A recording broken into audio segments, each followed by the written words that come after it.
사랑으로 원앙 모양으로 되게 유명한 아파트 브랜드로 알려진 부영그룹. 건설업을 기반으로 어엿한 재계순위 20위권의 대기업입니다. 그런데 최근 분위기가 심상치가 않습니다. 부동산 경기 침체의 직격탄을 맞으면서 그룹 핵심인 건설 사업이 휘청이고 있기 때문인데요.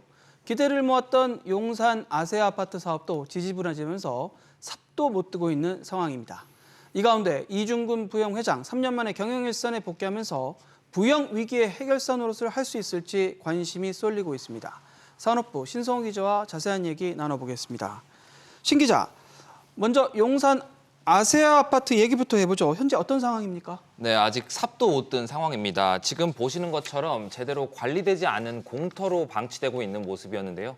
현장 관리 인력도 소수만 남아 있었습니다. 부영주택이 대지 면적 약 14,000평의 아세아 아파트 부지를 국방부로부터 사들인 것이 지난 2014년이었습니다. 이후 환경영향평가 등을 받고 2021년 초 사업계획을 승인받았는데요. 이어 그해 여름 바로 착공에 들어갈 계획이었는데 계속 미뤄지고 있습니다. 계획대로 착공에 들어갔다면 2025년 초 준공할 수 있었는데요. 현재 사업 진행, 기약이 없는 상황입니다. 왜 이렇게 사업이 더디게 진행되고 있는 건가요? 네, 부영이 해당 부지를 매입할 당시 정부의 아세아 아파트 150가구를 기부 체납하기로 했습니다. 2021년 미 대사관과 한국 정부가 이 150가구를 미 대사관 직원 숙소로 하는 내용의 MOU를 체결했는데요. 이후 미 대사관 측에서 미국과 한국 간의 안전규정 차이로 인해 비상계단 설치 등 추가 설계 변경을 요청하면서 착공이 미뤄지기 시작했습니다. 이를 부영이 검토하는 과정에서 시간이 너무 많이 소요되자 미 대사관은 다시 지난달 말 서울시 측에 원안대로 빠르게 아파트를 지어달라고 요청했는데 이번에는 부영이 태클을 걸고 나섰습니다. 설계 변경 검토 과정에서 비용과 시간이 소요된 만큼 그에 대한 보상으로 용적률을 상향시켜달라는 건데요. 부영은 이달 초 서울시에 용적률 상향에 대해 협조해달라는 공문을 보냈습니다. 서울시는 부영이 구체적인 계획안을 제출하면 용적률 상향을 검토하겠다는 방침입니다. 신 기자, 그런데 사업이 예정대로 진행됐으면 나름대로 엄청난 상당한 수익을 거둘 수 있다는 점에서 아쉬움이 많이 남는 그런 사업이라고요. 네, 그렇습니다. 최근 청약 접수를 받은 아파트와 비교를 해보면 상당한 수익이 예상되는데요. 아세아 아파트와 도보 10분 거리인 용산 호반 서밋 A디션 지난 7월 분양에 나섰는데 경쟁률 162대 1로 완판에 성공했습니다. 분양가를 살펴보면 전용 면적 84제곱미터가 약 16억 원, 105제곱미터가 20에서 21억 원, 122제곱미터가 약 25억 원인데요. 평당 분양가는 4,500만 원 수준입니다. 사업계획서를 살펴보면 아세아 아파트 지하 3층에서 최고 32층까지 13개 동 총 969세대입니다. 여기에 부영이 요구하고 있는 용적률 상향까지 이뤄진다면 더 큰 이익을 기대할 수 있는 건데요. 이런 상황에서 사업 진행에 차질이 빚어지는 것 뼈아픈 대목입니다.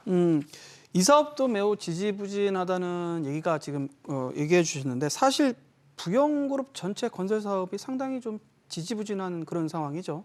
네, 우선 핵심 회사인 부영주택 2021년 매출 1조 6,700억 원, 영업이익 480억 원을 기록하던 것에서 지난해 매출이 3분의 1 수준으로 급감하면서 적자로 돌아섰습니다. 시공능력 평가 순위도 곤두박질 쳤습니다. 2017년 12위까지 오른 적이 있었는데 지난해 35위를 기록했고 올해 발표된 순위에서는 93위까지 밀려났습니다. 주력 회사의 부진에 그룹 전체가 휘청이고 있는데요. 부영그룹의 연결 매출은 지난해 약 6,600억 원 수준으로 2021년에 3분의 1 수준으로 쪼그라들었습니다. 본진인 건설업이 흔들리다 보니 그룹 전체가 타격을 받는 모양새인데요. 부영그룹은 올해 발표된 재계 순위에서 22위를 기록하면서 2017년 이후 처음으로 20위권 밖으로 밀려나기도 했습니다. 계열사들의 재무 상황도 날로 악화되고 있다고요? 네, 통상적으로 200% 미만 정도를 우리가 적정 부채 비율이라고 보는데 계열건설사 4곳의 부채 비율이 200%를 크게 넘어섰습니다. 우선 부영주택의 경우 부채 비율이 437%에 달했습니다. 건설 계열사 남양개발과 남광건설산업은 자본 잠식 상태에 이르렀는데요. 두 회사 모두 이중근 부영회장이 100% 지분을 보유하고 있는 계열사입니다. 이 밖에 주택 및 토목건축공사를 하는 동광주택은 부채 비율이 330%에 달했습니다. 이런 가운데 이중근 부영 회장이 복귀하면서 위기를 막아낼 수 있는 것인가 하는 기대감이 형성되고 있죠. 네, 지난달 말에 3년 만에 경영에 복귀하면서 다시 회장 자리에 취임했습니다. 2020년 8월 배임 횡령 혐의로 징역 2년 6개월을 받아 복역한 이중근 회장.